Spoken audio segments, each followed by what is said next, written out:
అందరికీ నమస్కారాలు. ఈరోజు ప్రత్యేకంగా నేను వచ్చిన కార్యక్రమమే పేదల సేవలో. నేను ఒక్కడనే కాకుండా రాష్ట్రంలో ప్రతి ఒక్కరు కూడా ఈరోజు నిద్ర లేసినప్పటి నుంచి ఈ పేద ప్రజలతో అండగా ఉండాలి, మీకు చేయూతనివ్వాలనే ఉద్దేశంతోనే ఈ కార్యక్రమం పెట్టాను. ఈ కార్యక్రమంలో గంగాధర్ నెల్లూరుకు రావడం ఇది నా అదృష్టంగా భావిస్తున్నా. ఎందుకంటే ఇక్కడంతా పేదవాళ్ళు ఎక్కువ ఉంటారు. పేదవాళ్ళల్లో కూడా షెడ్యూల్ కులాలు కానీ, కొంతమంది షెడ్యూల్ తెగలు కానీ, వెనుకబడిన వర్గాలు ఎక్కువగా ఉంటారు. అలాంటి ప్రాంతానికి రావడం నేను అదృష్టంగా భావిస్తున్నా. అదే సమయంలో మన ఎంపీ గారు చాలా, మీరు ఒకసారి చూస్తే ప్రసాదరావు గారైతే ఒక బాగా చదువుకొని రిటైర్ అయిన తర్వాత ప్రజలకు సేవ చేయాలనే ఆలోచనతో ఇక్కడికి వచ్చారు. ఈరోజు నేను చూస్తూ ఉంటే చాలా పెద్ద మనిషి, చాలా సిన్సియర్గా ఆయన జీవితంలో మీకు సహాయం చేస్తే ఎంతో ఆనందాన్ని పొందే వ్యక్తి. అలాంటి వ్యక్తి ఎంపీగా ఉండడం మనందరి అదృష్టం. ఇంకో పక్కన మీరు ఒకసారి చూస్తే థామస్ గారు హుషారుగా ఉన్నారు. థామస్ ఇంకా హుషారు కావాలి. ఎందుకంటే నేను ఫస్ట్ టైం మీరు చూస్తే సీఎం అయినప్పుడు బయోటెక్నాలజీ పెట్టాను. హైదరాబాద్లో నేను బయోటెక్నాలజీ పార్క్ పెట్టాను. తిరుపతిలో బయోటెక్నాలజీ కాలేజీలో కోర్సెస్ పెట్టాను యూనివర్సిటీలో. అందులో చదువుకొని విదేశాలకు వెళ్ళి 10 రూపాయలు సంపాదించుకొని ప్రజాసేవకు వచ్చిన వ్యక్తి థామస్ గారు. అంటే ఒక మాటలో చెప్పాలంటే నా పాలసీ వల్ల బాగుపడ్డాడు, మీకు రుణపడి ఉన్నాడు. అందుకే ఆయన నేను చాలా సంతోషంగా, మీరైతే బాగుంటుంది, ఈ నియోజకవర్గానికి సరి అయిన అభ్యర్థి అనే ఉద్దేశంతో ఆయన్ని ఎమ్మెల్యేగా ఎంపిక చేశాం. 30 సంవత్సరాల తర్వాత తిరుగులేని విజయాన్ని ఇచ్చిన మిమ్మల్ని అందరినీ మనస్ఫూర్తిగా అభినందిస్తున్నా. ఓసారి సరైన సమయంలో సరైన నిర్ణయం తీసుకుంటే ప్రజలు కూడా ఆశీర్వదిస్తారు. దానికి ఉదాహరణ ఇక్కడుండే ఎంపీ, ఎమ్మెల్యే అని చెప్పి కూడా మీ అందరికీ విజ్ఞప్తి చేస్తున్నా. సహచర మంత్రివర్గ సభ్యులు రామ్ ప్రసాద్ రెడ్డి గారు, ఆయన కూడా ఉత్సాహంగా పనిచేస్తున్నాడు. అలాంటి వ్యక్తి ఇక్కడ ఇన్ఛార్జిగా ఉన్నారు. వారికి వేదిక పైన బెనిఫిషరీస్ అందరికీ వాళ్ళ ఇంట్లోకి పోయి వచ్చాను. వాళ్ళ కష్టాలు నేరుగా చూశాను. ఈరోజు వాళ్ళ సమక్షంలో ఈ మీటింగ్ మనం పెట్టుకుంటున్నాం. అదేవిధంగా జిల్లా కలెక్టర్ గారు, అధికార యంత్రాంగం అంతా ఉన్నారు. వారందరికీ కూడా పేరు పేరున మీ అందరి తరపున నమస్కారాలు. మీకు అందరూ కూడా ప్రత్యేకంగా ధన్యవాదాలు. ఈరోజు మీ ఉత్సాహం చూస్తున్నాను. చిన్న పిల్లల దగ్గర నుంచి ఎక్కడ చూసినా ఒక నవ్వు ముఖంతో వచ్చారు. ఇంతవరకు 5 ఏళ్ళు అయితే ఈ రాష్ట్రంలో ఎక్కడ కూడా నవ్వు అనే మాటే కనపడలేదు. ఇప్పుడు ఏ ఊరికి వచ్చినా ఆనందంగా స్వాగతం పలుకుతున్నారు, స్వేచ్ఛగా ముందుకు వస్తున్నారు. ఇది పెద్ద మార్పు 9 నెలల నుంచి. ఈ విషయం మీరు గుర్తుపెట్టుకోవాల్సిన అవసరం ఉంది.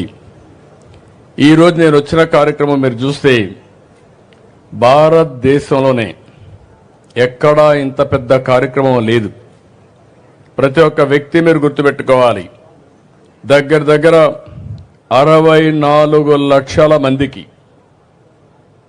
మామూలుగా మీరు చాలా మందిని చూశారు. ఒకప్పుడు పింఛన్ 200, నేను 200ని 2000 చేశాను. అది నాకు పేదల పట్లుండే ప్రేమ. గడచిన సంవత్సరం ముక్కుతూ మూలుగుతూ 5 ఏళ్లు 3000 చేశారు. అది ఏడిపించి అప్పుడప్పుడు ఇచ్చేవారు. నేను వస్తానే చెప్పాను మీ అందరికీ, 3000 4000 చేస్తానని చెప్పి పెంచిన పింఛను కూడా ఏప్రిల్ నెల నుంచి ఇస్తానని చెప్పి మీకు ఇచ్చిన పార్టీ ఎన్డీఏ అని చెప్పి కూడా నేను మీకు తెలియజేస్తున్నా. అదే మరి కొంతమంది సమాజంలో దివ్యాంగులు ఉంటారు. దేవుడు వాళ్ళ పట్ల సరిగా చూడకుండా కుంటిగానో గుడ్డిగానో లేకపోతే నడవలేకుండానో కొన్ని దివ్యాంగులుగా ఉండే పరిస్థితి. తెలివితేటలున్నాయి కానీ ఫ్రీగా తిరగలేని శక్తి. నేను ఒకప్పుడు 500 రూపాయల నుంచి 3000 రూపాయలు చేసిన వ్యక్తి నేనే ఆ రోజు. మీరు గుర్తుపెట్టుకోవాలి. ఈరోజు 3000 నుంచి 6000 చేశాను. అంటే 14 నుంచి ఈ రోజు వరకు 500 నుంచి 6000 దివ్యాంగులకు ఇచ్చామంటే అది వాళ్ళ పైనుండి నాకు ప్రత్యేక అభిమానం అని చెప్పి కూడా నేను మీకు తెలియజేస్తున్నా. మనమైతే తిరగగలుగుతున్నాం, కష్టపడతాం. కొంతమంది అయితే తిరగలేక చాలా ఇబ్బంది పడతా ఉంటే అలాంటి వాళ్ళకి దేవుడు సరిగా చూసుకోకపోయినా మానవత్వంతో మనం సహకరించాలనే ఉద్దేశంతో ఈ కార్యక్రమం తీసుకున్నాను. నేను అక్కడితో ఆగలేదు. 8 లక్షల మందికి నెలకు 6000 రూపాయలు ఇచ్చే ఏకైక ప్రభుత్వం భారతదేశంలో గర్వంగా చెప్తున్నా తెలుగుదేశం ప్రభుత్వం, ఎన్డీఏ ప్రభుత్వం. ఇంకొక పక్కన కొంతమంది కిడ్నీ పేషెంట్స్ ఉంటారు, తలసేమియా వచ్చిన వాళ్ళు ఉంటారు. వాళ్ళ పరిస్థితి ఇంకా అధ్వానంగా ఉంటుంది. నెలకొక్కసారి బ్లడ్ తీసుకోవాలి, ట్రాన్స్మిషన్ అంతా కూడా చేసుకుంటూ ఉండాల్సిన, డయాలసిస్ చేసుకుంటూ ఉండాలి. అలాంటి వారికి నెలకు 10,000 రూపాయలు ఇచ్చి ఆదుకునే ప్రభుత్వం ఈ ప్రభుత్వం. ఆ విషయం మీరు గుర్తుపెట్టుకోవాలి. కొంతమందిని చూస్తున్నాం, ఇంట్లో నడవలేరు, బెడ్ మీదనే ఉంటారు. వాళ్ళని లేవతారన్నా బాత్రూమ్ తీసుకుపోవాలన్నా వాళ్ళ ఇంట్లో ఒక వ్యక్తి వాళ్ళ మీద శ్రద్ధ పెట్టాల్సి వస్తుంది. అందుకే అలాంటి వ్యక్తులు చూశాను. అలాంటి వ్యక్తులందరికీ ఒకేసారి 15,000 రూపాయలు ఇస్తున్నామంటే ఈ దేశంలో ఎక్కడా ఇవ్వడం లేదు. ఈ విషయం మీరు గుర్తుపెట్టుకోవాల్సిన అవసరం ఉంది.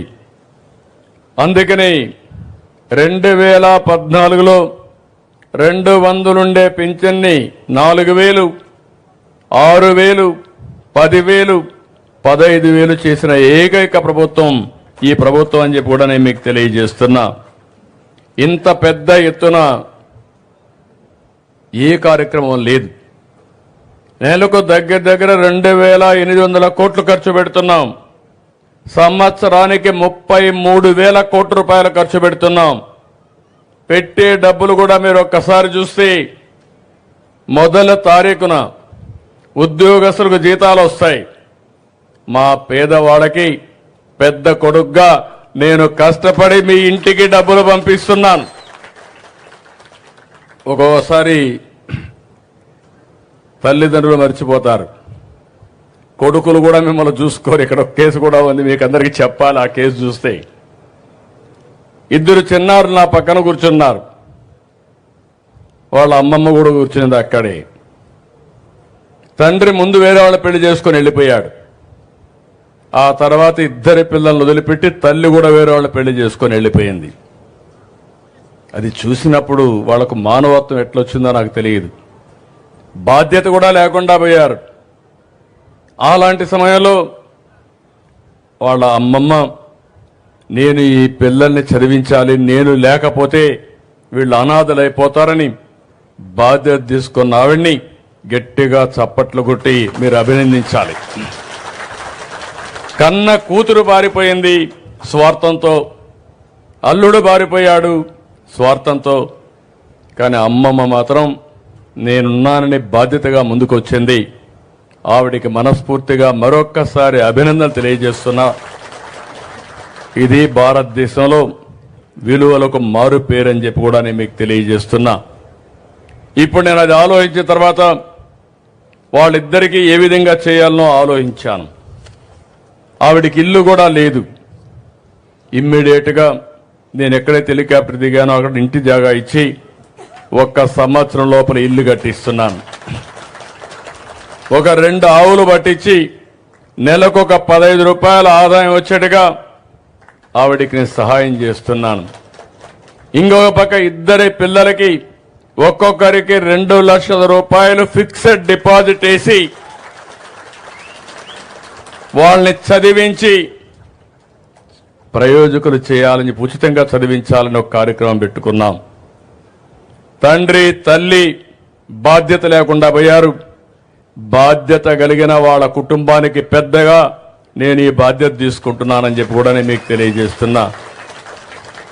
ఇద్దరికి కూడా నెలకు 4,000 రూపాయలు ఒక 6 నెలలు ఇస్తాం. అది కూడా ఉపయోగపడుతుంది. ఉచితంగా చదివిస్తాం. వాళ్ళిద్దరిని ప్రయోజకులు చేసే బాధ్యత ఈ రాష్ట్ర ప్రభుత్వం తీసుకుంటామని చెప్పి కూడా నేను మీకు తెలియజేసుకుంటున్నాను. ఇలాంటివన్నీ చూసినప్పుడు మొదటి తారీఖు నేను ఎందుకు అందరినీ పొమ్మన్నానంటే మా ఎమ్మెల్యేలని, ఎంపీలని, ప్రజాప్రతినిధుల్ని, అధికార యంత్రాంగాన్ని, మా కలెక్టర్ని, జాయింట్ కలెక్టర్ని అందరిని వెళ్ళమన్నాను. వెళితే వాస్తవాలు తెలుస్తాయి. ఏసీ రూమ్లో కూర్చుంటే మీ బాధలు, మీ కన్నీళ్లు తెలియవు. అందుకే ఈరోజు అందరూ కూడా ఇక్కడికి వస్తున్నారు. వచ్చినప్పుడు వాస్తవాలు తెలిస్తే తదనుగుణంగా పనిచేసే పరిస్థితి వస్తుంది. అందుకే నేను ఇంకొక మాట కూడా చెప్తున్నా. ఈరోజు నేను మా అధికార యంత్రాంగాన్ని, రాజకీయ నాయకుల్ని పూర్తిగా నమ్ముతున్నా. కానీ నేను వీళ్ళు కరెక్ట్గా చేస్తున్నారా లేదా అని కూడా టెక్నాలజీలో చూసుకుంటున్నా. నేను పింఛన్ ఇమ్మన్నాను. పింఛన్ ఎక్కడిచ్చాడో 3వ కన్ను పెట్టి నేను ఎక్కడున్నా పర్యవేక్షిస్తున్నాను. అది టెక్నాలజీ. ఎవరైనా ఒక వ్యక్తి పింఛన్ ఇస్తే పింఛన్ ఏ సమయంలో ఇచ్చాడు, ఎక్కడిచ్చాడు, ఆ ఇంటి దగ్గర ఇచ్చాడా, లేకపోతే వీళ్ళింటికి రమ్మన్నాడా, లేకపోతే సెక్రటరియట్కి రమ్మన్నాడా అని మానిటర్ చేసే మెకానిజం పెట్టాను. దీనివల్ల ఎవ్వరు కూడా తప్పించుకోలేరు. ఈ రోజు మీరు చూస్తే 7 గంటలకు ప్రారంభించాం. 10-11 గంటలకు 10కే 80% పింఛన్లు డిస్ట్రిబ్యూట్ చేశారంటే మనస్ఫూర్తిగా అధికార యంత్రాంగాన్ని అభినందిస్తున్నా. పేదవాళ్లకు మీరు అండగా ఉండండి. మీకు తోడుగా నేను ఉంటానని అధికార యంత్రాంగానికి కూడా విజ్ఞప్తి చేస్తున్నా. నాకు కావాల్సింది ఒకటే, ఈ పేదవాళ్ల జీవితాల్లో వెలుగు రావాలి. మీరు ఆనందంగా ఉంటే చూడాలని ఏకైక కోరిక తప్ప నాకు ఇంకొక కోరిక లేదు. మొన్న మీరందరినీ చూశాను. 5 ఏళ్లు పరిపాలన. మీరు ఈ విషయం కూడా గుర్తుపెట్టుకోవాలి.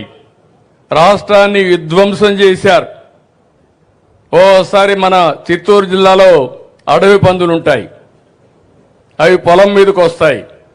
తినిపోతే పర్వాలేదు, తిన్నంత తిని మొత్తం తొక్కేసిపోతాయి. అవునా కాదా? 5 ఏళ్లు ఇదే జరిగింది. నేను 4వసారి ముఖ్యమంత్రి. నాకే అర్థం కావడంలో ఇప్పుడు ఏం చేయాలో దిక్కుదోచని పరిస్థితి వచ్చింది. కానీ మీరు ఒక మంచి పని చేశారు. కష్టాల్లో ఉన్నప్పుడు విజ్ఞత ప్రదర్శించారు. ఆ విజ్ఞతే ఎన్డీఏతో పొత్తు పెట్టుకొని మేమందరం కలిసి పోటీ చేస్తే, నేను, జనసేన, బీజేపీ పోటీ చేస్తే 93% సీట్లు గెలిపించిన ఘనత ఆంధ్రప్రదేశ్కి దక్కింది. అది ఒక సంజీవనిగా పనిచేసింది. అంత మునుపు 2019లో మీరు అనుకున్నారు నేను అన్ని చేసి ఇంకా ఎక్కువ చేస్తారని. కానీ వచ్చిన తర్వాత అర్థమైంది. ఎప్పుడు కూడా మీరు ఒక విషయం గుర్తుపెట్టుకోవాలి. ఏ నాయకుడికైనా బాధ్యత ఉండాలి. ఈ రోజు ఉంది, రేపు ఉంది, ఎల్లుండి ఉంది. ఒక ఇంట్లో మీ ఊర్లో ఒక కుటుంబ పెద్ద ఉంటాడు. ₹1,00,000 ఆదాయం వస్తుంది. 3 లక్షలు ఖర్చు పెడతాడు. ఆయన ₹1,00,000 తాగేస్తాడు. ఇంట్లో వాళ్ళకి తలా కొద్ది పంచేస్తాడు, ఎవరు అడగకుండా. 2-3 ఏళ్ల తర్వాత ఏమవుతుందంటాను, అప్పుల వాళ్ళు ఇంటికి వచ్చి జప్తు చేసే పరిస్థితి వస్తుంది, బజార్లో పడే పరిస్థితి వస్తుంది. అదే జరిగింది. ఈ రోజు నేను అప్పటికితే అప్పు ఇవ్వమనే పరిస్థితికి వచ్చారు. మీరు ఎక్కువ అప్పు చేశారు, మీకు తిరిగి కట్టే పరిస్థితి లేదని నిర్మోహమాటంగా చెప్తే, కాదు నాకు కూడా ఒక వ్యక్తిత్వం ఉంది, గతంలో చేశా, మళ్లీ దీన్ని గట్టెక్కిస్తానని సవాల్ చేసి చెప్పి 9 నెలల్లోనే ఒక్కొక్క అడుగు వేసుకుంటూ ముందుకు వచ్చాను. మీరు చూడండి, మొదటి నెల నేను పింఛన్లు ఇస్తానని చెప్పాను. ఇప్పుడు 9వ నెల నేను అడుగుతున్నా మిమ్మల్ని అందరినీ, ఇప్పటి వరకు మీకు ఎవ్వరికైనా ఇబ్బంది వచ్చిందా అని అడుగుతున్నా. మొదటి తారీఖు ఇచ్చానా లేదా అని మిమ్మల్ని అడుగుతున్నా. ఇచ్చారంటే చేతుల పైకెత్తండి. అంటే నేను చెప్పిన మాట నిలబెట్టుకోవడానికి ప్రతి గంట పనిచేస్తున్నా, ప్రతిరోజు పనిచేస్తున్నా, నెలలు లెక్క పెట్టుకుంటున్నా. నేను పరిగెత్తున్నా, మా అధికార యంత్రాంగాన్ని పరిగెత్తిస్తున్నా, ప్రజాప్రతినిధులు కూడా చైతన్యవంతులు చేసి ఈ కార్యక్రమంలో భాగస్వాములు చేస్తున్నాం. అందుకే ఈరోజు మీ అందరూ గుర్తుపెట్టుకోవాల్సింది, ఈ పింఛన్లతోనే నేను ఆపడం లేదు. ప్రతి ఒక్క వ్యక్తికి కూడా ఆర్థిక స్వావలంబన రావాలి. పేదవాడు జీవితంలో పేదవాడుగా ఉండడానికి వీలు లేదు. మీలో కూడా చైతన్యం తీసుకొచ్చి చేయూతనిచ్చి మిమ్మల్ని కూడా 10 రూపాయలు సంపాదించుకునే మార్గం చూపించాలనేది నా ఆలోచన. అది చేస్తానని మరొక్కసారి మీ అందరికీ హామీ ఇస్తున్నా. ఈరోజు అందరినీ చూశాను, మీ ఊర్లో అందరికీ సెల్ ఫోన్లు ఉన్నాయి, స్మార్ట్ ఫోన్లు ఉన్నాయి. ఒకప్పుడు 25 ఏళ్ళు 30 ఏళ్లకు మునుపు నేను సెల్ ఫోన్ మాట్లాడితే అందరూ నెగతాళి చేశారు. ఇప్పుడు ఆ సెల్ ఫోన్ లేకపోతే మామూలు పిల్లలు కూడా సెల్ ఫోన్తోనే పుట్టే పరిస్థితికి వచ్చారు. పుట్టంగానే సెల్ ఫోన్ ఇస్తేనే ఏడు పాపేసే పరిస్థితికి వచ్చారు. అలాంటి పరిస్థితుల్లో మనం ఉన్నాం.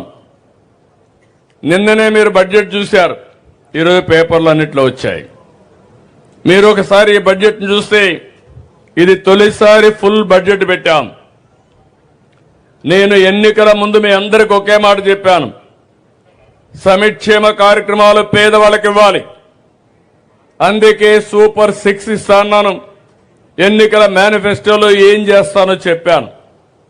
కానీ ఈరోజు చూస్తే నేను ఆ రోజు చెప్పిన దానికంటే ఇంకా లోతైన గోతులు ఉన్నాయి. రాష్ట్రం అంతా ఎక్కడ చూసినా నాకే దిక్కు తెలియడం లేదు.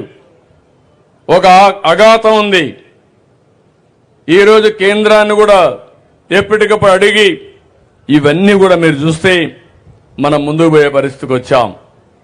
నేను ఎప్పుడూ ఒకదానికి కట్టుబడి ఉన్నాను. సంక్షేమ కార్యక్రమాలకు ఏమాత్రం కొరత లేకుండా పేదవాళ్ళని ఆదుకుంటాను.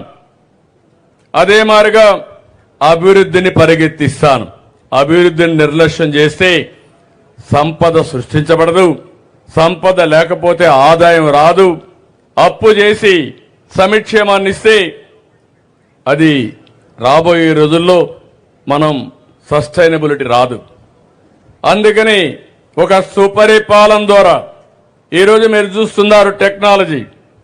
మీరంతా ఏం ఆలోచిస్తారంటే టెక్నాలజీ పెట్టుకొని మీ వాళ్ళకి ఎవరికైనా మెసేజ్లు పంపించాలంటే పంపిస్తారు, లేకపోతే ఒక సెల్ఫీ తీసుకుంటారు. నేను వస్తా ఉంటే ఇప్పుడు సెల్ఫీ అనేది మామూలుగా అందరికీ అలవాటు అయిపోయింది. కానీ నేను ఆలోచించేది ఆ సెల్ ఫోన్ ద్వారా మీకు మెరుగైన సేవలు ఎట్లా అందించాలో అందించడానికి మీ ముందుకు వస్తున్నాను. అందుకే ఒక వాట్సాప్ గవర్నెన్స్ అన్నాను. మీరు ఏ ఆఫీసుకు పోయే పని లేదు, మీ చేతుల్లోనే ఈ ప్రభుత్వం ఉంటుంది. ఏ పని కావాలన్నా మీ సెల్ ఫోన్ తీసుకొని కొడితే ఆ సర్టిఫికేట్ కావాలన్నా పని కావాలన్నా రికార్డ్ చేసి అధికార యంత్రాంగం జవాబుదారీతనంగా పనిచేసే పరిస్థితి వస్తుంది. మామూలుగా మీరు ఒకసారి కాగితం ఇస్తే పారేస్తారు, కానీ మెసేజ్ కొడితే మాత్రం అది ఇంక రికార్డ్ అయిపోతుంది.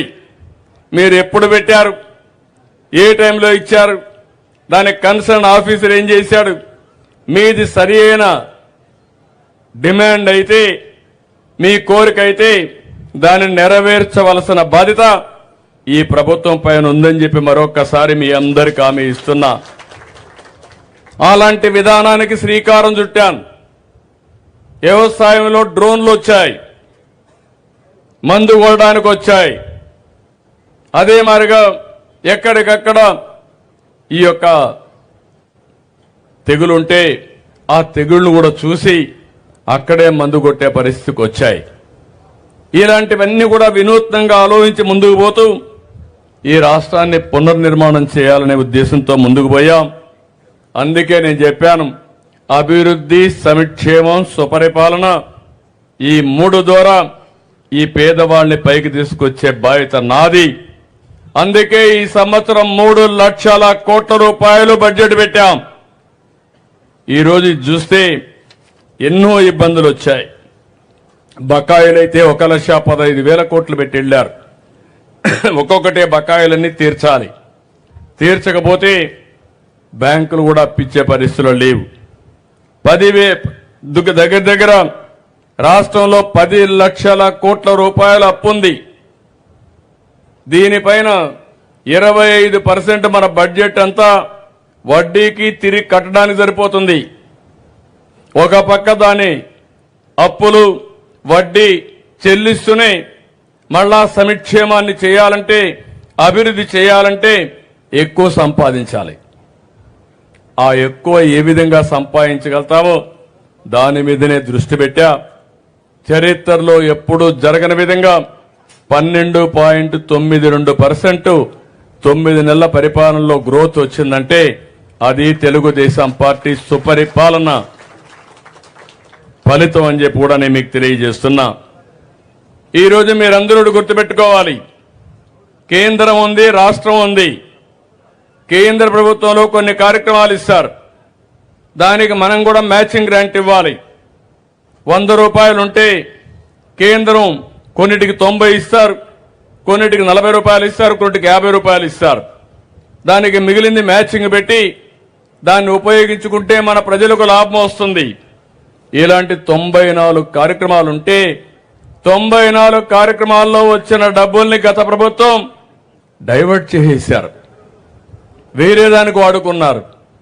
అసలు వీళ్ళు డబ్బులు పెట్టలేదు, లెక్కలు ఇవ్వలేదు.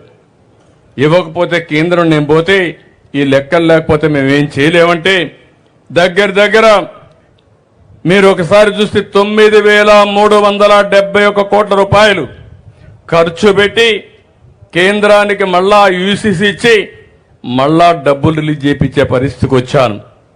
దీంట్లో 73 ఇప్పటికే సరిచేశాం. నేను అడుగుతున్నా, 5 ఏళ్లలో మీ ఊర్లో సిమెంట్ రోడ్లు వేశారా అని మిమ్మల్ని అడుగుతున్నా. నేను ఆ రోజు వేసిన రోడ్లే కదా అని అడుగుతున్నా మిమ్మల్ని. పాడి రైతులున్నారు చిత్తూరు జిల్లాలో, గోకులాలు కట్టారా అని అడుగుతున్నా. ఈరోజు కట్టామా లేదా అని మిమ్మల్ని అడుగుతున్నా. ఆ రోజు లేనిది ఇప్పుడు ఎట్టొచ్చింది? మీరు చేసిన తప్పుడు విధానాల వల్ల వచ్చిన డబ్బుల్ని పందికొక్కులు మారుగా వీళ్ళు పంచుకున్నారు. ఈరోజు ఈ ప్రభుత్వం చిత్తశుద్ధితో ప్రతి ఒక్క పైసా కూడా పేదల కోసం ఖర్చు పెట్టే ఏకైక ప్రభుత్వం అని మీ అందరికీ హామీ ఇస్తున్నా. అంటే మనం అందరం కూడా చెత్తలో ఉండాలి. ఈరోజు మీరు చూడండి, చెత్త మీద పన్నేశారు, కానీ ఆ చెత్త మాత్రం తీయలేదు. నేను ఆ రోజు మీ అందరికీ ఇంటింటి దగ్గర ట్రైసైకిల్ పెట్టి చెత్త కలెక్ట్ చేసి ఆ చెత్తను తీసుకుపోయి పొడి చెత్త, తేమ చెత్త, తడి చెత్త రెండుగా చేసి వేరువేరుగా చేసి కాంపోస్ట్ తయారు చేసి మిగిలిందంతా కూడా ఫ్యాక్టరీలకు పంపించే పరిస్థితికి వచ్చాం. అన్నీ ఆగిపోయినాయి. మళ్ళా అక్టోబర్ నుంచి ఇప్పుడు మళ్ళా రివైవ్ చేస్తున్నాను. అంటే మన గ్రామాల్లో ఒకప్పుడు మీరు చూస్తే రోడ్డు పక్కనే మరుగుదొడ్లు వాడుకునేవాళ్ళం, రోడ్డు పక్కనే చెత్తంతా వేసేవాళ్ళం. ఊరికొస్తే చెత్త గాని మరుగుదొడ్లు గాని స్వాగతం పలికేటివి. ఈరోజు నాగరిక ప్రపంచంలో సెల్ ఫోన్లు వాడుతున్నాం కానీ రోడ్డు పక్కనే మరుగుదొడ్డు చేసుకుంటే ఎంత సబబుగా ఉంటుందో మీరు ఆలోచించాల్సిన అవసరం ఉంది. అందుకే ఇలాంటి కార్యక్రమాలన్నీ చేసి ముందుకు పోతున్నాం. మొన్నటి వరకు మీరు చూశారు, ఏ రోడ్డైనా బాగుందా అని మిమ్మల్ని అడుగుతున్నాం. మొన్నటి వరకు గుంతలే గుంతలు. ఆ గోతులు ఎంత పెరిగాయంటే 5 ఏళ్లలో ప్రమాద సంఘటనకు వెళ్ళిపోయినాయి. వాహనాలు ప్రయాణం చేసేలేని పరిస్థితి, చాలా ఇబ్బందులు వచ్చాయి. ఈరోజు మీరు చూడండి, 20,000 కిలోమీటర్లు ఈ 4-5 నెలల్లో 80% నుంచి 85% రోడ్లన్నీ గుంతలు పూడ్చి మళ్లీ మీరు సుజావుగా ప్రయాణం చేయడానికి చేసిన ప్రభుత్వం ఇది. అవి కూడా ఇంకొక నెలకు 2 నెలలకు అయిపోతాయి. ఇప్పుడే మీరు ఇక్కడ చూస్తున్నారు, తర్చూరు రోడ్డు వస్తా ఉంది. చిత్తూరు నుంచి బెంగళూరుకి చెన్నై రోడ్డు వస్తా ఉంది. ఆ రోడ్డు వస్తే ఏవైతే గేట్లు కూడా ఎక్కడెక్కడ పెట్టకుండా యాక్సెస్ సెంటర్లు పెట్టి ఒక్కొక్క నియోజకవర్గం ఒక దగ్గర పెట్టి ఇక్కడి నుంచి నేరుగా చెన్నైకి పోవాలంటే ఇప్పుడు 2 గంటలు 3 గంటలు పడుతుంది. రేపు ఒక 50 నిమిషాల్లో వెళ్ళిపోయే పరిస్థితి వస్తుంది. తిరుపతి కంటే ముందే వెళ్ళిపోతారు మీరు. అలాంటి రోడ్డు 4 లేన్ రోడ్డు అదే మరి డబల్ లేన్ కింద పెట్టి బ్రహ్మాండంగా వస్తే కాన్స్టిట్యున్సీ రోడ్లు చూస్తే నడవలేని పరిస్థితి ఏమనాలి నేను అడుగుతున్నా. అందుకని అవన్నీ కూడా ఇప్పుడు రిపేర్ చేపిస్తున్నాం. ఇవన్నీ ముందుకు తీసుకుపోతామని చెప్పి కూడా నేను మీకు తెలియజేస్తున్నా. ఈరోజు ఇంకొక పక్కన మీరు ఒకసారి చూస్తే ఉద్యోగస్తులు కూడా ఒకప్పుడు జీతాలు వచ్చేటివి కాదు. ఈరోజు మీకు కూడా మొదటి తారీఖున పింఛన్దారులకు కానీ ఉద్యోగస్తులకు కానీ సకాలంలో ఇచ్చే పరిస్థితికి వచ్చాం. 8 నెలల్లో వెళ్లి పెట్టిన బకాయిలు 24,000 కోట్ల రూపాయలు తీర్చే పరిస్థితికి వచ్చాం. ఇవన్నీ చేసి మళ్ళా బడ్జెట్లో ఈరోజు కేటాయింపులు మీరే చూశారు. నేను ఒకటే చెప్తున్నా, ఇప్పుడిప్పుడే నిలదొక్కుంటున్నాం, ఇంకా స్పీడ్ వేస్తాం. తప్పకుండా మళ్లీ మీరందరూ మెచ్చుకునే మెరుగైన పాలనిచ్చే బాధ్యత మాదే అని మీ అందరికీ హామీ ఇస్తున్నా. ఈసారి బడ్జెట్లో మీరు చూస్తే ఎస్సీలకి బీసీలకి అన్నదాతకి ఎక్కువ ప్రాధాన్యత ఇచ్చాం. నేను ఒక మాట చెప్పాను, మా ఆడబిడ్డలందరికీ ఇప్పుడే మీరు చూస్తే డిఎస్సీ పెట్టి చదువుకున్న విద్యార్థులందరికీ ఉపాధ్యాయ పోస్టులు జూన్ లోపలనే ఫిలప్ చేసి స్కూలు తెరిసే లోపల వాళ్లకు పోస్టింగ్స్ ఇప్పించే బాధ్యత నాదని మీ అందరికీ హామీ ఇస్తున్నా. ఇది కంప్లీట్ చేస్తాం. ఇంకో పక్క పెన్షన్లు పెంచాం, సుజావుగా ఇస్తాం. అన్నా క్యాంటీన్లు పెట్టాం.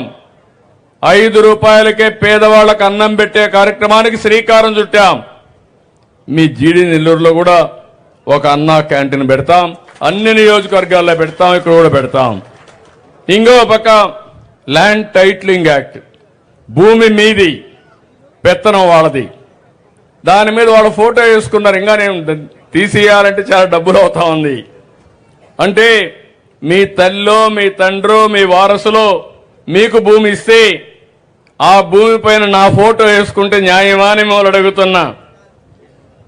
5 సంవత్సరాలు ఫోటో వేసుకుని నిద్ర లేస్తే ఆ ఫోటో మీరు చూడాలి.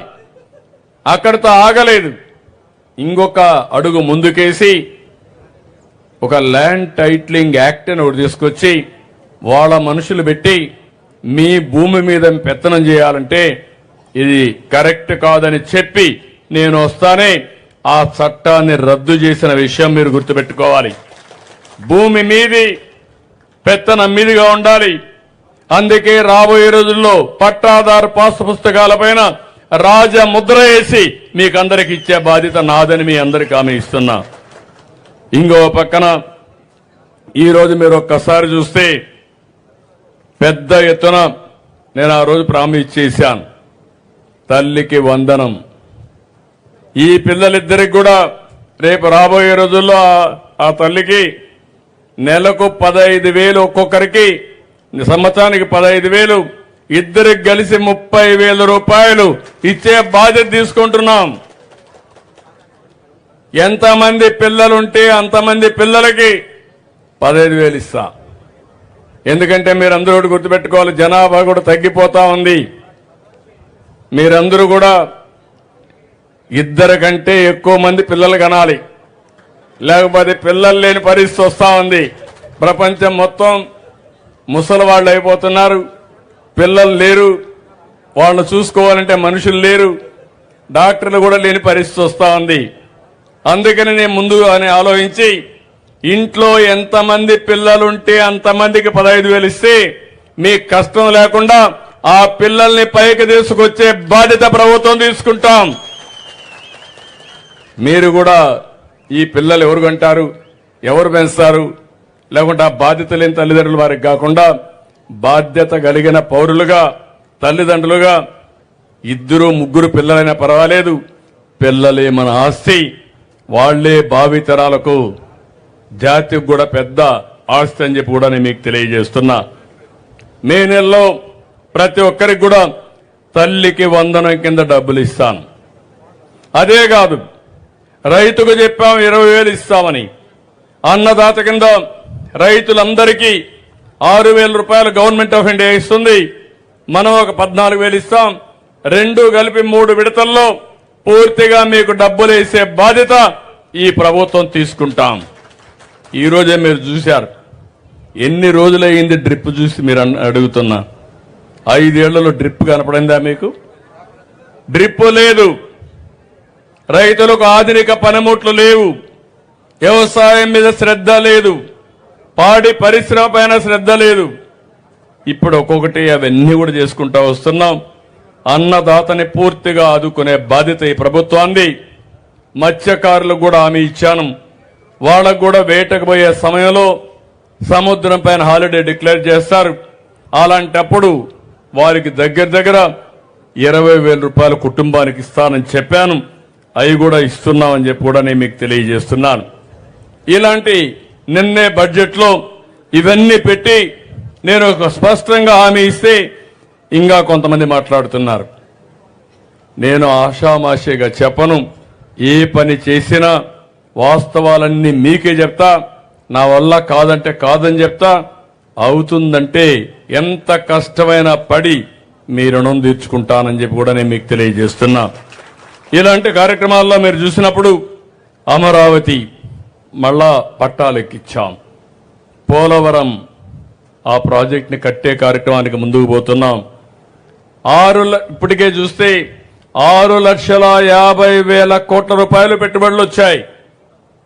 ఈ పూర్తయితే 5 లక్షల మందికి ఉద్యోగాలు వస్తాయి. పనులన్నీ ప్రారంభమవుతున్నాయి. ఇప్పుడే థామస్ గారు చెప్పారు ఇక్కడ ఒక ఇండస్ట్రియల్ పార్క్ కావాలని. నేను మొట్టమొదటిసారిగా చెప్పాను, కలెక్టర్ చెప్పాను, ఎక్కడైతే ఈ యాక్సెస్ ఉందో కాన్స్టిట్యూన్సీ చూసుకొని ఒక 2,000 ఎకరాలు పెద్ద ఇండస్ట్రియల్ పార్క్ పెట్టి ఎక్కడెక్కడ వస్తారో వాళ్ళందరితో నేను మాట్లాడతా. 40 నిమిషాల్లో చెన్నైకి వెళ్ళిపోవచ్చు. ఎవరన్నా బెంగళూరు నుంచి వస్తే 1.5 అవర్లో బెంగళూరు నుంచి నేరుగడికి వచ్చేయచ్చు. యాక్సెస్ రోడ్లో వస్తే, ఎక్స్ప్రెస్ రోడ్లో వస్తే 1.5-2 అవర్స్ కంటే ఎక్కువ టైం పడదు. 1.5 అవర్కే వచ్చేసే పరిస్థితి వస్తుంది. కాబట్టి ఇక్కడ పెట్టి ఇక్కడ మీకు కూడా చెప్తున్నా, ఇంటికి ఒక పారిశ్రామికవేత్తను తయారు చేయాలని. ఇప్పుడే నేను ఒక రైతును చూశాను. ఇక్కడ మ్యాంగో పండిస్తాడు. మామిడి తోట ఉంది. మామిడి తోట నుంచి 1 కోటి రూపాయలు ఖర్చు పెట్టి అక్కడి నుంచి వాల్యూ అడిషన్ చేసే పరిస్థితికి వచ్చాడు. అంటే 3 ఇంతలు రేట్ వస్తా ఉంది. ఇక్కడే ఒక ఊర్లో చెరుకు వేస్తే ఆ చెరుకు కూడా ఆర్గానిక్ వేస్తే 2.5 రెట్లు ఆదాయం పెరుగుతా ఉంది. అంటే రాను రాను వినూత్నమైన కార్యక్రమాలకు శ్రీకారం చుట్టే పరిస్థితికి వచ్చాం. అందుకే నేను మిమ్మల్ని అందరినీ కోరుతున్నా, ఈ ప్రాంతంలో మీరందరూ కూడా దీన్ని ఏ విధంగా తీసుకుపోవాలో మీరు వర్కౌట్ చేయండి. కరెంటు విషయంలో కూడా మీకు చెప్తున్నా, రేపు రాబోయే రోజుల్లో ఒకప్పుడు కరెంట్ ఎక్కడి నుంచి వస్తుందో ఎవరికి తెలియదు. ఈరోజు మీ ఇంటిపైనే మీరు కరెంటు తయారు చేసుకునే పరిస్థితికి వచ్చారు. పేదవాళ్ళందరికీ ఉచితంగా ఇస్తా అన్నాను. ఎవరైతే ఎస్సీలు ఎస్టీలు ఉంటారో వాళ్ళందరికీ నేనే డబ్బులు పెడతా. 2 కిలోవాట్లు ఇస్తా. 240 యూనిట్లు కరెంట్ ఉత్పత్తి చేసుకుంటారు. ఒక 150 వాడుకుంటే ఒక 100 గ్రిడ్కి ఇస్తే దానికి ₹2.09 చొప్పున మళ్ళా నీకు డబ్బులు ఇస్తా. ఇంటిపైన పెట్టుకున్న దానికి మీరు వాడుకున్న కరెంటు కాకుండా మీకు తిరిగి ఆదాయం వచ్చే పరిస్థితి వస్తుంది. ఇలాంటి ఒకవేళ కానీ డే టైం కరెంట్ వస్తే, రాత్రిలో కరెంట్ లేకపోతే మీరు గ్రిడ్కి ఇచ్చేస్తే మీ మీటర్ నుంచి మళ్ళా మీరు తీసుకునే వెసులుబాటు ఇస్తున్నా. 24 గంటల్లో మీరు ఎప్పుడైనా కరెంటు తీసుకోవచ్చు. మీ ఇంటిపైన కరెంటు ఉత్పత్తి చేయొచ్చు. ఎంత కరెంటు ఇచ్చారో ఎంత తీసుకున్నారో చూసుకుని నెట్ మీటరింగ్ ద్వారా మీకు డబ్బులు ఇచ్చే పరిస్థితి తీసుకొస్తామని చెప్పి కూడా నేను మీకు తెలియజేస్తున్నా. ఇలాంటివన్నీ కూడా ఎక్కడికక్కడ ముందుకు తీసుకుపోయే పరిస్థితికి వచ్చాం. ఈరోజు ఇంకొక పక్కన మీరు ఒకసారి చూస్తే రైతులు కూడా హామీ ఇస్తున్న, మీరు కూడా ఆలోచించండి. మీకు మోటార్లు ఉన్నాయి. కుసుము కింద ₹1 ఖర్చు పెట్టద్దు. మీరు నేనే డబ్బులు ఇస్తా. ఎంత కరెంట్ ఎంత పెట్టుకుంటారో పెట్టుకోండి. పెట్టుకున్న తర్వాత మీరు కరెంట్ ఉత్పత్తి చేసి మీరు మిషన్ ఆన్ చేయండి. ఒకవేళ కరెంటు ఉత్పత్తి కానప్పుడు ఏదైనా కానీ క్లౌడ్స్ ఉంటే మబ్బులుంటే ఆ సమయంలో మీరు చెప్పండి, నేను కరెంట్ ఇస్తా. మీరు ఉత్పత్తి చేసినప్పుడు మళ్ళా మేము తీసుకుంటాం. రెండో విషయం, మీరు కరెంట్ ఉత్పత్తి చేసి మీ ఇంటికి కూడా మీరు కరెంట్ పెట్టుకోండి. జల్సాగా మీ పంప్ సెట్ నుంచి కరెంట్ ఇంటికి వస్తే అది కూడా మీరు ఆడుకోండి, ఏసీలు పెట్టుకోండి, నాకేం బాధ లేదు. అది రైతులందరూ కూడా ముందుగా ఆలోచించి ముందుకు రావాలి. మీరు ఆ పని కూడా చేసుకోవాలి. మీరు కరెంట్ ఉత్పత్తి చేసే పరిస్థితి రావాలి. అదే మాదిరిగా మీ ట్రాక్టర్ కూడా ఎలక్ట్రికల్ ట్రాక్టర్ పెట్టుకుంటే, మీ స్కూటర్ కూడా ఎలక్ట్రికల్ స్కూటర్ పెట్టుకుంటే, మీ కారు కూడా ఎలక్ట్రికల్ కారు పెట్టుకుంటే ఒక్క పైసా ఖర్చు లేకుండా ఎక్కడికి కావాలన్నా అక్కడికి వెళ్ళి తిరిగి ఇంటికి వచ్చే పరిస్థితి వస్తుంది. ఇది ఒక వినూత్నమైన ఆలోచన, మీరు గుర్తుపెట్టుకోవాలి. ఈరోజు నేను ఒకటి ఆలోచిస్తున్నాను, పేదవాళ్లకు భారం వేయకుండా, మధ్య తరగతికి భారం లేకుండా ఏ విధంగా చేయాలనో ఇవన్నీ నేను ఆలోచిస్తున్నాను. ఈరోజు పేదవాళ్ళు ఉన్నారు. పేదవాళ్ల కోసం, పేదరిక నిర్మూలన కోసం నేను కొత్తగా మళ్ళీ ఉగాది రోజున తెలుగు కొత్త సంవత్సరం ఆ రోజున ప్రారంభిస్తున్నా. P4 అని జీరో పావర్టీ. ఈరోజు జీరో పావర్టీ అంటే మీరు గుర్తుపెట్టుకోవాలి, చాలా మంది పేదలున్నాం. మన ఆదాయం చాలని ఆదాయం వస్తూ ఉంది. కూలి పని చేస్తేనో, లేకపోతే నరేగా పనులకు పోతేనో, లేకుంటే ఎక్కడన్నా ఒక షాప్లో పనిచేస్తేనో రోజుకి ₹50 ₹100 ఇచ్చే పరిస్థితి ఉంది. అట్లా కాకుండా నేను ఆలోచించేది, మీ తెలివితేటలకు పదును పెట్టాలి. ఒకప్పుడు శారీరక కష్టం పడేవాళ్ళం, ఇప్పుడు శారీరక కష్టం కాదు, తెలివితేటలతో పనిచేస్తే డబ్బులు వస్తాయి. దానికి నేను శ్రీకారం చుడుతున్నా. అందుకే మీరు చూస్తే రాష్ట్రంలో ఐడెంటిఫై చేస్తున్నాను, మీ ఊర్లో పేదల్లో నిరుపేదలు ఎవరున్నారు వాళ్లకు నేను అండగా ఉండాలనుకుంటున్నా. అది నా బాధ్యతగా నేను తీసుకుంటా. దీనికోసం ఒక పిలుపు కూడా ఇస్తున్నాను. ఎవరైతే P4 అంటే ప్రభుత్వం ఫిలాంథ్రఫీ చేసేవాళ్లు ప్రజలతో కలిసి పార్ట్నర్షిప్ చేసుకుని ఆ పేదల్ని పైకి తీసుకొచ్చే కార్యక్రమానికి శ్రీకారం చుట్టాలి. ఈరోజు మేమందరం ఉన్నాం. ఎవరి వల్ల పైకి వచ్చాం? మీ వల్ల పైకి వచ్చాం. మాకు అవకాశాలు వచ్చాయి. మీలో ఒకరిగా పుట్టాం. మీరు నన్ను చూశారు, 40 ఏళ్లుగా చూస్తున్నారు. ఈ జిల్లాలోనే పుట్టా, మీ కళ్ళ ముందర తిరిగా, అంచెలంచెలుగా ఎదిగా. కష్టాలు వచ్చాయి, నష్టాలు వచ్చాయి, కానీ పట్టుదల మాత్రం వదిలిపెట్లా. అదే ఈరోజు మీకు సేవ చేసే అవకాశాన్ని ఇచ్చింది తప్ప ఇంకోటి కాదు. అయితే ఈరోజు నేను ఆలోచించేది, రాబోయే రోజుల్లో ఈ రాష్ట్రంలో పేదలు లేకుండా, మామూలుగా మనం ఏం ఆలోచిస్తామంటే, మీకు ఒక చేప ఇచ్చి రెండో రోజు నా పక్క చూస్తానే ఉండాలి, మళ్ళీ నేను చేప ఇస్తే తప్ప నువ్వు వంట చేసే పరిస్థితి ఉండదు. నేను అది ఆలోచించడం లేదు. ఈరోజు చేప ఇస్తాను, చేపను పట్టే విధానాన్ని నేర్పిస్తా, పెంచే విధానం నేర్పిస్తా, మిమ్మల్ని పైకి తీసుకొస్తానని చెప్పి మీకు తెలియజేస్తున్నా. రెండు సైమల్టేనియస్ గా జరగాలి. సమాజంలో అట్టడుగు నుండి 20% ప్రజల్ని, పేదవాళ్ళని పైకి తీసుకొచ్చే బాధ్యత పైనుండే 10% తీసుకోవాలి. ఇది మీ బాధ్యత, మన బాధ్యత. ఒక ప్రభుత్వం బాధ్యతే కాదు, ప్రభుత్వం చేస్తాం, అందరం కలిసి చేద్దాం. సమాజ హితం కోసం సమాజానికి చేయవలసిన బాధ్యత మనందరిపైన ఉంది. రేపు 30వ తారీఖున తెలుగు సంవత్సర రోజున ఇనాగరేట్ చేస్తా. పేర్లన్నీ పెడతా, ఎవరు వచ్చారో వాళ్ళని కూడా రాసుకుంటా. ప్రజలు క్యాపిటల్గా ఆలోచించమంటున్నారు. ప్రజలే మన ఆస్తి, భూములు కాదు, వ్యాపారాలు కాదు. ప్రజలకు గాని తెలివితేటలుగా నేర్పించగలిగితే అచంచలమైన విశ్వాసంతో ముందుకు పోతారు, బ్రహ్మాండంగా డబ్బులు సంపాదిస్తారు. అవసరమైతే 10 ఎకరాలు కాదు 100 ఎకరాలు సంపాదించే శక్తి వస్తుంది. అలాంటి శక్తినిచ్చేదానికి ఈ కార్యక్రమంతో ముందుకు పోతామని చెప్పి కూడా నేను మీకు తెలియజేస్తున్నా. అందుకే నేను చెప్పాను, ఇంటికి ఒక ఆంట్రప్రెన్యూర్ తయారు కావాలి. ఇప్పుడు మీ దగ్గర సెల్ ఫోన్ ఉంది, మీరు ఆ సెల్ ఫోన్లో ఆర్టిఫిషియల్ ఇంటెలిజెన్స్ ఉంది. మీకు ఏదైనా డౌట్ అడిగితే దాన్ని అడిగితే అన్ని చెప్తా ఉంటుంది. అంటే మీకు ఒక స్నేహితుడిగా ఉంటుంది. అది వాస్తవాలు చెప్తుంది, తెలియని విషయాలు చెప్తుంది. ఏం కావాలో తెలుసుకున్న తర్వాత నిర్ణయం మీరు తీసుకోవచ్చు. అక్కడ మళ్ళా మీ మైండ్ ఉండాలా. అది చెప్పింది కాబట్టి నేను చేశానంటే మళ్ళా బోల్తా పడే పరిస్థితి వస్తుంది. 90% కరెక్ట్గా చెప్పినా అది మీకు సూట్ అవుతుందా లేదో చూసుకొని చేసే పరిస్థితి రావాలి. అలాంటి విధానానికి శ్రీకారం చుడతా.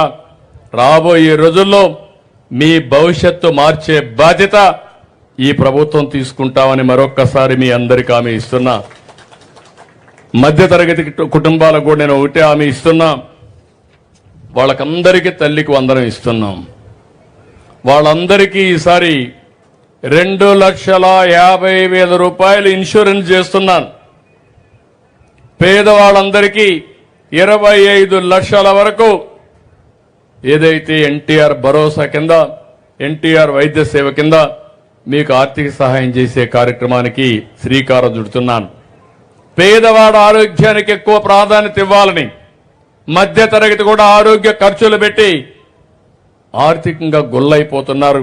వాళ్ళని కూడా ఆదుకోవాలనే ఉద్దేశంతో 2.5 లక్షలు ఏ హాస్పిటల్కి పోయినా 2.5 లక్షలు ఇచ్చే బాధ్యత ఈ ప్రభుత్వం తీసుకుంటామని చెప్పి కూడా నేను మీకు తెలియజేస్తున్నా. అన్నదాత చిన్న పెద్ద రైతు లేదు, అందరు రైతులకు 20,000 ఇచ్చే కార్యక్రమాన్ని తీసుకుంటాం. అదే మరి సూర్యఘర్ కింద కానీ కుసుమ కింద చిన్న పెద్ద లేదు. మీరు ముందుకొస్తే మీరు కూడా పెట్టుకునే పరిస్థితి వస్తుంది. కేంద్రం అయితే 78,000 రూపాయలు సబ్సిడీ ఇస్తారు. 3 కిలోవాట్లకు ఇస్తారు. 3 కిలోవాట్లు అంటే 360 యూనిట్లు మీరు ఉత్పత్తి చేసుకునే పరిస్థితి వస్తుంది. ఇప్పుడు కరెంటు కొనాలంటే 8 రూపాయలు, మీరు ఉత్పత్తి చేసుకుంటే మీకు ఫ్రీ. మీరు ఆలోచించుకోవాలి. ఇప్పుడు పెట్రోల్ కానీ వేసుకుంటే, డీజిల్ వేసుకుంటే 100 రూపాయలు. అదే మనం కరెంటు ఉత్పత్తి చేసుకుంటే కుసుములో కానీ సూర్యఘర్లో కానీ మీకు కరెంటు ఉచితంగా వచ్చే పరిస్థితి వస్తుంది, ఫ్రీగా వచ్చే పరిస్థితి వస్తుంది. ఇవన్నీ కూడా మనం ఆలోచించుకుని ఈ మారే పరిస్థితిలో మనం కూడా మారాల్సిన అవసరం ఉందని చెప్పి కూడా నేను మీకు తెలియజేస్తున్నా. ఇక్కడికి వచ్చినప్పుడు మీరు చూస్తే నేను కొన్ని ప్రిన్సిపల్స్ పెట్టాను. ఒక ఇంటికి ఏముండాల, ఇంటి జాగా, ఉండడానికి ఇల్లు, అదే మాదిరిగా ఇంటికి కొళాయికి కరెక్ట్గా నీళ్లు ఇచ్చే వ్యవస్థ, సస్టైనబుల్ వాటర్ రిజర్వాయర్ నుంచి రావాలా. బోర్ నుంచి వేస్తే బోర్ ఎండిపోతే నీళ్లు రావు. అదే సమయంలో ప్రతి ఒక్క ఇంటికి మరుగుదొడ్డి, నాగరిక ప్రపంచంలో మరుగుదొడ్డి ఉండాలి. ఇంకో పక్క ఇంటింటికి కరెంటు ఉండాలి. ఆ కరెంటు కూడా ఇంటిపైనే కరెంటు ఉత్పత్తి చేసుకుని కరెంటు ఛార్జీలు కట్టకుండా ఉండే పరిస్థితి రావాలి. ఇంకో పక్క గ్యాస్ కనెక్షన్ మా ఆడబిడ్డలు గుర్తుపెట్టుకోవాలి. నేనే గ్యాస్ కనెక్షన్లు మీకు ఇచ్చా, ఇప్పుడు కాదు ఎప్పుడో ఇచ్చాను. మా తల్లిని చూశాను, కట్టెల పొయ్యిలో వంట చేసి బయట వస్తే కళ్ళంతా కూడా నీళ్లు వస్తూ ఉండేది. ఆ పొగంతా కళ్ళల్లోకి పోయి కడుపులోకి పోయి చాలా ఇబ్బంది పడేది. ఆ ఇబ్బంది చూసిన తర్వాత నేను డాక్రా సంఘాలు పెట్టిన మొదటి రోజుల్లో ఆలోచించాను, నా తల్లిలాగా నా ఆడబిడ్డలు కష్టపడకూడదని దేశంలో మొట్టమొదటిసారి దీపం కింద వంట గ్యాస్ ఇచ్చిన ఏకైక పార్టీ తెలుగుదేశం పార్టీ. ఆ రోజు అప్పుడప్పుడు మా చెల్లెమ్మలు నన్ను మర్చిపోతారు, కానీ నేను మాత్రం మిమ్మల్ని మర్చిపోవడం వల్ల డాక్రా సంఘాలు నేనే పెట్టాను. మీకు జ్ఞాపకం ఉందా తల్లి? డాక్రా సంఘాలు నేనే పెట్టాను. రూపాయి పొదుపు చేయమన్నాను, నేను రూపాయి ఇచ్చాను. మీటింగ్లు పెట్టాను. మగవాళ్ళు ఎగతాళి చేసేవాళ్ళ అప్పట్లో ఈ ఆడవాళ్ళకి పెత్తనం ఇస్తున్నాడు, లేనిపోని సమస్యలు క్రియేట్ చేస్తున్నాడని కాదు. నేను చెప్పే ఆ రోజు కూడా జనాభాలో సగం శాతం ఆడవాళ్ళు ఉన్నారు. ఆడవాళ్లు కూడా ఆత్మ గౌరవంతో బతకాలి. ఆత్మ గౌరవంతో బతకాలంటే 10 రూపాయలు స్వయంగా సంపాదించాలని డాక్రా సంఘాలకు చెప్పా, డైరీ ప్రోత్సహించా. ఈరోజు మీరు చూస్తే 15 రోజులకు ఒకసారి డైరీలో డబ్బులు వస్తే పిల్లల్ని మీరు చదివిస్తున్నారు. మగవాళ్లు తాగేసి బాధ్యత లేకపోయినా ఓసారి మీరు మాత్రం బాధ్యత తీసుకొని పిల్లల్ని చదివించే పరిస్థితికి వస్తున్నారు. ఇప్పుడు మిమ్మల్ని అందరినీ కూడా ఆర్థికంగా ఇప్పుడు నేను చాలా చూశాను, చాలా బాగా చేస్తున్నారు. నేను ప్రత్యేకమైన కార్యక్రమం తీసుకుంటా. యువతకు ఇంటికొక ఆంట్రప్రెన్యూర్ని పారిశ్రామికవేత్తను తయారు చేస్తా, ఆడబిడ్డల్లో తయారు చేస్తా, రైతుల్లో తయారు చేస్తా. మనం ఉత్పత్తి చేసే వ్యవసాయ ఉత్పత్తుల్ని నేరుగా మనమే అమ్ముకునే విధంగా ఫార్మర్స్ ప్రొడ్యూసర్స్ ఆర్గనైజేషన్స్ పెట్టి మీరు నేరుగా అమ్మే వ్యవస్థకు శ్రీకారం చుడతారని చెప్పి కూడా నేను మీకు తెలియజేస్తున్నా. ఇక్కడికి వచ్చినప్పుడు ఇంటింటికి ఇంటర్నెట్ కూడా ఇవ్వాలని చెప్పి ఉంది. ఫోన్లే కాదు, మీ ఇంటి దగ్గర ఇంటర్నెట్ ఉంటే అన్లిమిటెడ్ బ్యాండ్విడ్త్ పెట్టుకొని మీరు ఏ పని కావాలన్నా చేసుకునే పరిస్థితి వస్తుంది. ఈ ఊర్లో చూస్తే హౌసింగ్ అయితే 224 మందికి కావాలి. రెవెన్యూ అయితే ఇంటి జాగాలు అయితే 38 మందికి కావాలి. న్యూ ట్యాప్ కనెక్షన్లు అయితే 13 మందికి కావాలి. మరుగుదొడ్లు 52 కావాలి. ఎలక్ట్రిసిటీ అన్ని ఇండ్లకు ఉంది, కానీ పైన రూఫ్ టాప్ లో ఈ సూర్యగర్ కింద పెట్టుకోవాలి. గ్యాస్ కనెక్షన్లు 26 మందికి కావాలి. ఇంటర్నెట్ అందరికీ స్మార్ట్ ఫోన్లు ఉన్నాయి, ఒక 50 మందికి లేవు. అది కూడా చెప్తున్నా ఏం చేయాలని. ప్రతి ఒక్కరికి ఇంటర్నెట్ కనెక్షన్ ఇచ్చి ఈ 7 అవసరాలు కూడా ఒక 6 నెలలు మ్యాక్సిమం లేదంటే సంవత్సరం కలెక్టర్కి ఆదేశాలు ఇస్తున్నా. నేను ఎప్పుడు ఈ గ్రామానికి వచ్చినా ఈ వసతులు లేవనకుండా ఉండేట్టుగా కార్యాచరణ ప్రణాళిక తీసుకుంటాం. ఇక్కడే కాదు, మండలంలో పనిచేస్తాను, అదే మరిక కాన్స్టిట్యున్సీ మొత్తం చేస్తాను, ఈ జిల్లా అంతా చేస్తాం. ఇవన్నీ కూడా ఒక నిర్దిష్టమైన టైం పెట్టుకొని ఈ పూర్తి చేసే బాధ్యత మేము తీసుకుంటామని చెప్పి కూడా నేను మీకు తెలియజేస్తున్నాను. ఇది కాకుండా ఇంకొక పక్కన మీరు ఒకసారి ఆలోచిస్తే గ్రామాల్లో సిమెంట్ రోడ్లు కానీ, మురికి కాలువలు కానీ, స్ట్రీట్ లైట్స్ కానీ, ఒక ప్రశాంతమైన వాతావరణం, మీ ఊరిలో ఏమాత్రం కలుషితం లేని వాతావరణాన్ని క్రియేట్ చేసి స్వచ్ఛమైన గాలి, స్వచ్ఛమైన తిండి తింటే హాస్పిటల్ కూడా తగ్గిపోతారు. స్వచ్ఛ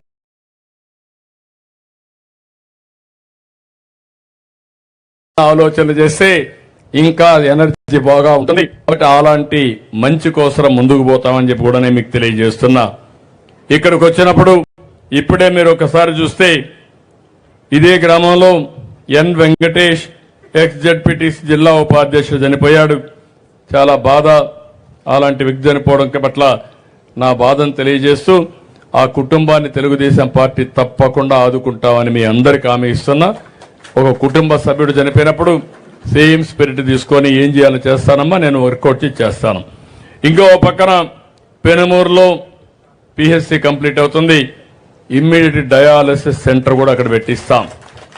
ఇక్కడ ఎవరైతే డయాలసిస్ చేసుకుంటున్నారో వారు చిత్తూరుకో ఏలూరుకో పోయే పరిస్థితి లేకుండా ఇక్కడనే చేసే పరిస్థితి వస్తుంది.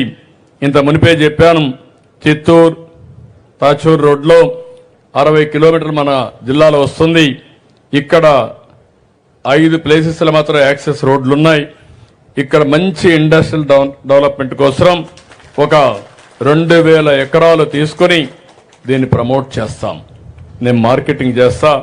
మీరు కూడా ఎమ్మెల్యే కూడా చెప్తున్నా, ఎమ్మెల్యే ఎంపీ కూడా టార్గెట్ ఇస్తున్నా. మీ కాన్స్టిట్యున్సీలో ఇంటికి ఒక ఆంట్రప్రెన్యూర్ని తయారు చేసే బాధ్యత మీది, పెద్ద పెద్ద పరిశ్రమలు తెచ్చే బాధ్యత మాది. ఈ 2 కూడా పెడతాం. కలెక్టర్ కూడా ఆదేశాలు ఇచ్చి ఈ పని కూడా చేస్తాం. ఇంకో పక్కన ఎన్టీఆర్ సాగర్ నుంచి కృష్ణాపురం జలాశయం వరకు ఈ నీళ్లన్నీ కూడా తీసుకపోతే అన్ని చెరువులను నిండుకుంటూ నేరుగా ఈ 2 జలాశయాలు కూడా పూర్తయ్యే పరిస్థితి వస్తుంది. ఇది కూడా చెప్పాను. మామూలుగా నా ఆలోచన ఏంటంటే వర్షాకాలం కంటే ముందు 9 మీటర్ల నీళ్లు ఉండాలి, వర్షాకాలం తర్వాత 3 మీటర్లు నీళ్లు ఉండాలి. మనం ఈ 6 మీటర్లే వాడుకోవాలి. వర్షాలు వచ్చినప్పుడు నీటిని పొదుపు చేయాలి. నేను ఎప్పుడో పెట్టాను నీరు చెట్టు, ఎప్పుడో అడవుల్లో ట్రెంచెస్ కొట్టాం. మీకు జ్ఞాపకం, మీరందరూ మర్చిపోయారు, అందుకే కష్టాలు వచ్చాయి. దాని ప్రభావమే ఈరోజు మీరు చూస్తే చిత్తూరు జిల్లాలో భూగర్భ జలాలు పెరిగాయి. ఆ పెరిగిన దానికి కారణం వాటర్ కన్జర్వేషన్ వర్క్స్ అన్ని ఆ రోజు చేశాం. ఇప్పుడు కొన్ని పూడిపోయే పరిస్థితి వచ్చింది. ఇప్పుడే కలెక్టర్కి ఆదేశాలు ఇచ్చాం. మళ్లీ రాబోయే సంవత్సరం నుంచి వర్షాకాలం తర్వాత 3 మీటర్ల నీళ్లుండాలా,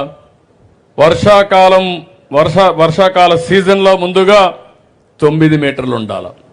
ప్రతి ఒక్క ఊర్లో ఇది మీటర్లు పెట్టి ఆయన చేయాల్సిన అవసరం ఉంది. రెండోది మ్యాంగో గార్డెన్ కూడా ఈరోజు ఇక్కడికి వచ్చినప్పుడు మ్యాంగో బోర్డు పెట్టాలి.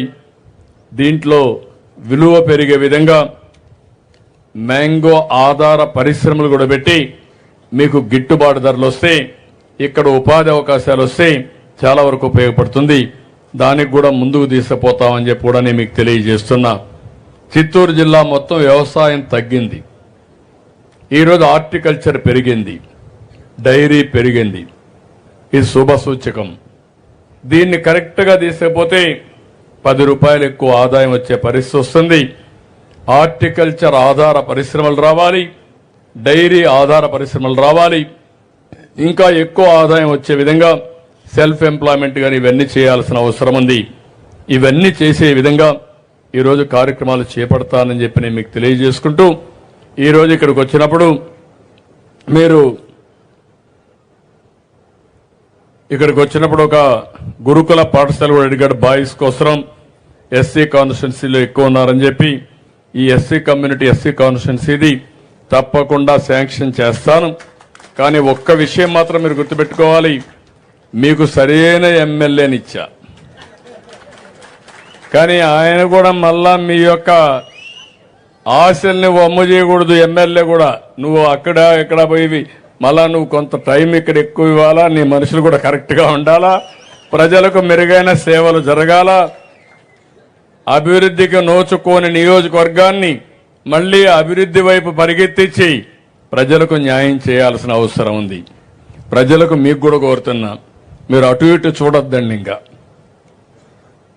మీరు కూడా ఆలోచించాల్సింది, ఏ పార్టీ వల్ల మీకు లాభం ఉంటుందో ఆలోచించండి, ఎవరి వల్ల అభివృద్ధి జరిగిందో ఆలోచించండి. కులం కాదు, మతం కాదు, ప్రాంతం కాదు, లేకుంటే మన బంధువులు కాదు. ఫైనల్గా మీరు చూడాల్సింది ఎవరి వల్ల మీ జీవితాలకు వెలుగు వస్తుంది, ఈ ప్రాంతం అభివృద్ధి అవుతుంది అనే విషయాలు మీరు చూసుకుంటే దానివల్ల దీర్ఘకాలంలో మంచి ఫలితాలు వస్తాయి. నేను చాలా స్పష్టంగా చెప్తున్నా. నేను అందుకే ఈరోజు ఇక్కడికి వచ్చానంటే జిల్లా అంతా పరిగెత్తడం లేదు. ఒకసారి వస్తే ఒకే నియోజకవర్గానికి వస్తాను, మీతో తీరిగ్గా మాట్లాడతా, మిమ్మల్ని అర్థం చేసుకుంటా. ఇదైనాక పార్టీ వాళ్ళతో కూడా మాట్లాడతా, ఎందుకంటే వాళ్ళు నాకు చాలా ముఖ్యం. ఎందుకంటే రేపు ఎలక్షన్లో పనిచేసేది వాళ్లే. వాళ్ళు మీ దగ్గర ఉండి పనులు చేయించాల్సిన బాధ్యత కూడా వాళ్ళ పైన ఉంటుంది. ఎన్నికలు వస్తూ ఉంటాయి. ప్రతి ఒక్క ఎన్నికల్లో కీలక పాత్ర పోషించేది తెలుగుదేశం పార్టీ కుటుంబ సభ్యులు, ఎన్డీఏ పార్టీ నేతలు పనిచేస్తారు. వారిని మేనేజ్ చేయాలి, మీ ఆశలు మీ ఆశయాలు నెరవేర్చాలి, అధికార యంత్రాంగం దగ్గర పనిచేయించాలి. ఇవన్నీ సమన్వయం చేసుకుంటూ ముందుకు పోవాల్సిన అవసరం ఉంది. ఏదేమైనా ఈరోజు ఈ మీటింగ్ రావడం నాకు చాలా సంతోషం. గంగాధర్ నెల్లూరుని అన్ని విధాలా అభివృద్ధి చేసే బాధ్యత మాది. మీరు కూడా నిండు మనసుతో పార్టీని ఆశీర్వదించి అభివృద్ధిలో భాగస్వాములు కమ్మని మీ అందరికీ విజ్ఞప్తి చేసుకుంటూ మరొకసారి అందరికీ మనస్ఫూర్తిగా నమస్కారాలు. జై Hind. So thank you sir, thank you very much. అలాగే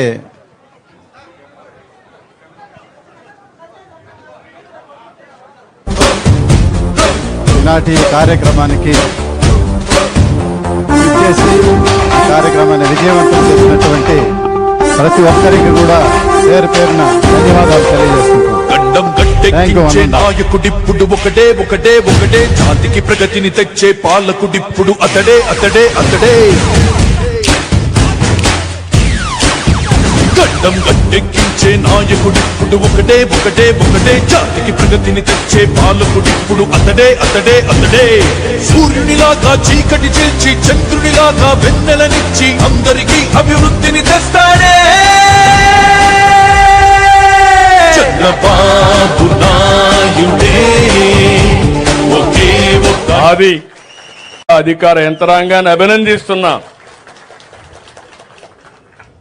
పేద